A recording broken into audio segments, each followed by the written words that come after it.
Buddha Day festivities took place all over Asia on May 8th. In Malaysia, the ceremonies were preceded by a meatless campaign, and in the Philippines, caregivers made it possible for mobile seniors to bathe the Buddha in their own homes.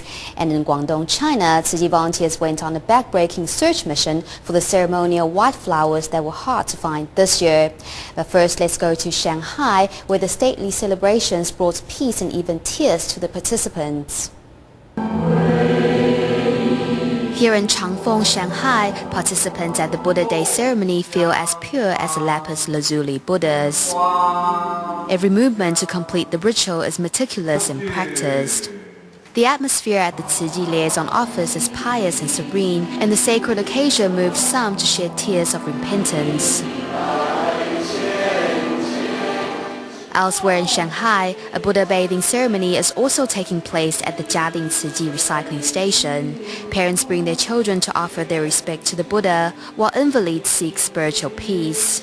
We need to cleanse human hearts, purify society, and turn hatred into a pure stream of goodness. The peace and tranquility at the Buddha Day ceremony in Shenzhen, Guangdong keeps a snoozing infant deep in the streams.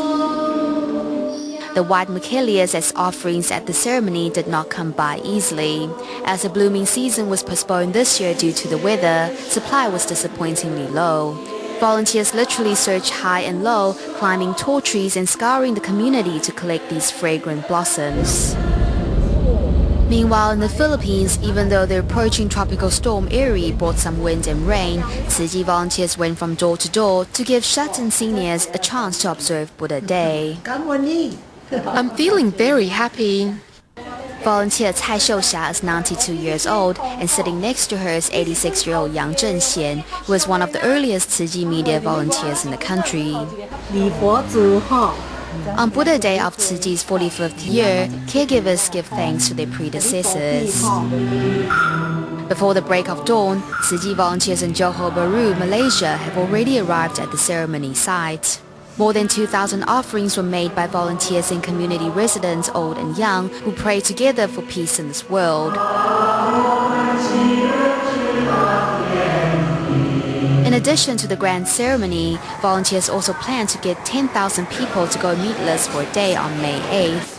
Several local vegetarian restaurants give their support to the cause. We've taken the initiative to promote a meatless diet, and we hope that more vegetarian restaurants or Buddhist practitioners can try, in their own ways, to do the same. If everyone can just make this small change in their lives, even just once a week, in the long run we can definitely make a positive change in our society, the environment, and our future generations. In the beginning of the meatless campaign, volunteers were met with some challenges. I knew from the beginning that it wasn't an easy task, but looking back, it helped me see the beauty of teamwork in Tzu Chi. Malaysia's Tzu Chi Buddha Day culminates in a meatless campaign as participants show their devotion by purifying their souls through a compassionate diet.